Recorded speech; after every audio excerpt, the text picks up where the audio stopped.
Ата, осы адамдарға құрбан шалғаннан не пайда бар?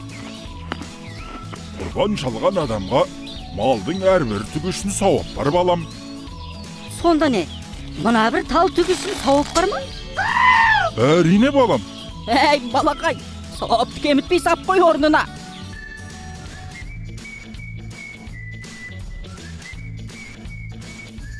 Аллаға құрбандарыңның еті де, қаны да емес, тек тақуалықтарың ғана жетеді. Ей, бисмиллахны ұмытпа.